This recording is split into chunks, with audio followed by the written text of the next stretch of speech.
প্রাচীনকালে বলা হয় যখন ভগবান শিব নিজের সাগর রূপে এসেছেন তখন থেকে প্রকৃতি অর্থাৎ মা শক্তিকে নিজের থেকে আলাদা করে দিয়েছেন।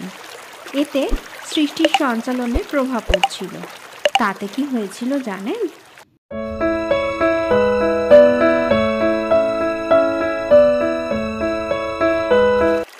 এই সময় ভগবান বিষ্ণু ও ব্রহ্মাদেব মিলে একটি নির্ণয় নিলেন। ভগবান বিষ্ণু নিলেন সৃষ্টির পালন করার দায়িত্ব, আর ব্রহ্মদেব নিলেন সৃষ্টির রচনার দায়িত্ব। শ্রীবিষ্ণু ভগবান ভোলানাথকে নিয়ে খুবই চিন্তামগ্ন হয়ে পড়েন, কারণ ভোলানাথ সব কিছু থেকেই বিমুখ হয়ে গিয়েছিলেন, সাধনায় লীন হয়ে। সৃষ্টির সঞ্চালন করার জন্য ভগবান ব্রহ্মা নিজের অনেক সন্তান ও ঋষিদের জন্ম দিলেন। অন্যদিকে দেবী সতীরও জন্ম হয়। ভগবান শিব বৈরাগী হয়ে বেরিয়ে পড়েন অনন্ত যাত্রায়। গরুড়দেবকে ডেকে ব্রহ্মাদেব ও বিষ্ণুদেব বললেন, মহাদেবের অনন্তকালের সমাধান তো শুধু আপনিই পারেন। যে কাজে সৃষ্টির উপকার হয় তাতে সৃষ্টি সর্বদাই তাকে মনে রাখে এবং আশীর্বাদ করে। অন্যদিকে পৃথিবীর বিনাশ ক্রিয়া শুরু হয়ে যায়। সেখানে সাপের প্রজাতি নষ্টের মুখে ছিল।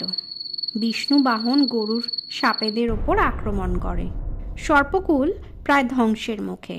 গরুড়দেবের এই ধ্বংসক্রিয়ায় নাগরাজ বাসুকী আর সহ্য করতে না পেরে সোজা মহাদেবের কাছে গিয়ে নিজের প্রার্থনা নিয়ে হাজির হন। মহাদেব বাসুকী নাগকে বলেন, গরুড় তোমার বড় ভাই, এমন কেন তিনি করছেন তার কারণ খোঁজো। যদি তোমার প্রাণ সংকট হয় তাহলে আমি অবশ্যই তোমাকে বাঁচাতে আসব। বাসুকী ও গরুড়ের যুদ্ধে বাসুকী প্রায় নিস্তেজ হয়ে পড়ে। ভগবান শিবের শরণাপন্ন হন। বাসুকীকে বাঁচাতে মহাদেব আবির্ভূত হন। অবশেষে গরুড়দেব মহাদেবকে দেখে ভয় পেয়ে বিষ্ণুদেবের শরণাপন্ন হন। বিষ্ণুদেব শিষ্য গরুড়ের ডাক শুনে আবির্ভূত হন। মহাদেব ও শ্রীবিষ্ণুর প্রবল যুদ্ধ শুরু হয়। এই মহাপ্রলয়কারী যুদ্ধ দীর্ঘদিন ধরে চলতেই থাকে। এদিকে পৃথিবী প্রায় ধ্বংসের মুখে। ভগবান ভাবলেন, মহাদেবের এই বৈরাগ্য দশা থেকে মুক্তির জন্য এবার আরও প্রবল যুদ্ধের প্রয়োজন, যাতে যুদ্ধের পরিসমাপ্তি ঘটে।